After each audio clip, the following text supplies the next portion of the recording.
There's never been a better time for small business to have a niche in a category. The idea of depth versus width. You know, specialize in one thing. Take that category and build it out to its maximum. There's a huge opportunity for you from a consumer point of view because you become synonymous as being a professional in that game.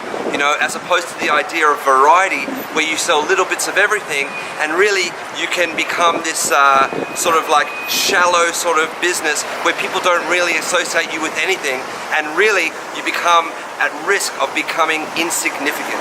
There's a couple of great examples of small business who decided to go down the way of a niche and subsequently have become the absolute leaders of a category and built themselves into now profitable big business. Let's go have a look.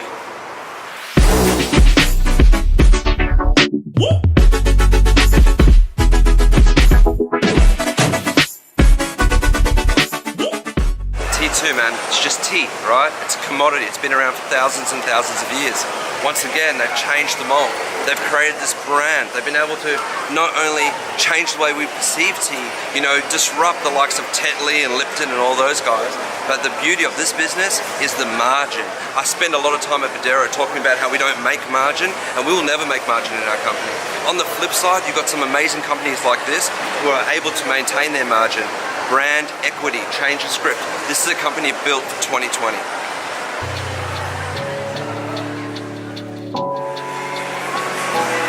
I completely get it, you know, as a small business. You start off with a situation where you're selling a particular product and then you start bringing in extra products because you're trying to increase sales, and before you know it, you start selling a whole lot of nothing.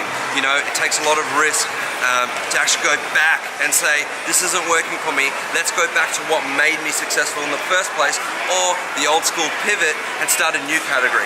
Either way, it's an opportunity for you as a small business through economies of scale to become super competitive, and that way you can take on all the big boys.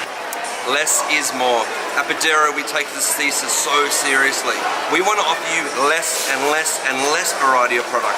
But at the flip side, you understand that when you come into our stores, every single product that makes it to our shelf has ticked every single box. Perfect example, it's Christmas time. I have a little bit of anxiety knowing that we're not selling any Christmas merchandise, but at the end of the day, it doesn't tick the one box. We are not good enough at it.